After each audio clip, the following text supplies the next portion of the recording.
नमस्कार मित्रांनो, प्रश्न क्रमांक 106. तर कोणाची गुंतवणूक फायदेशीर ठरली व शेकडा कितीने? सर्वप्रथम आपण याची रास काढून घेऊयात, कारण जो येणे 3,20,000 रुपये याच्यावरती त्याला 10% दराने दर साल दर शेकडा म्हणजे चक्रवाढ व्याज आहे. त्यामुळे 10 1 + 10 = 100 आणि हा त्याला 2 वर्षाच्या काळापर्यंत त्याला त्या ठिकाणी व्याज मिळतं आहे. तर हा 1 + हा 0 कॅन्सल 0.1 ब्रॅकेटचा वर्ग झाला. 3,20,000 गुणिले हा 1.1 त्याचा वर्ग म्हणजेच 3,20,000 आणि हा याचा वर्ग 121 आणि या दोघींचा जर आपण गुणाकार केला 1.21 गुणिले 3,20,000 रुपये तर आपल्याला हे मिळतं आहे 3,87,200 रुपये.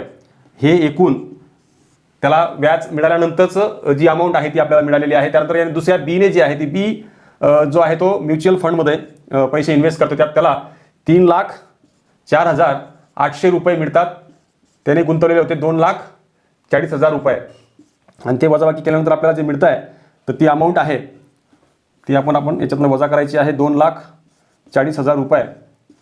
तर वजा केल्यावरती आपल्याला त्याला मिळालेली अमाऊंट मिळणार 8 4 10 4 गेले 6 64,800 रुपये जी आहे ती अमाऊंट याला मिळते आहे.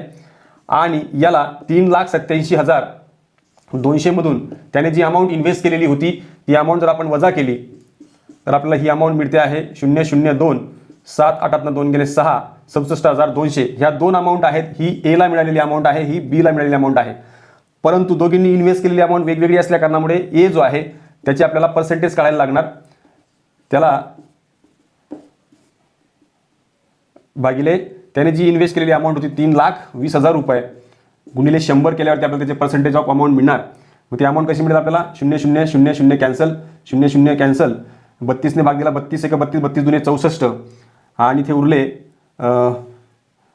3 आणि 32 झाले 32 1 32 21% याला मिळालेले आहे एला. आणि ही बीची अमाऊंट आहे.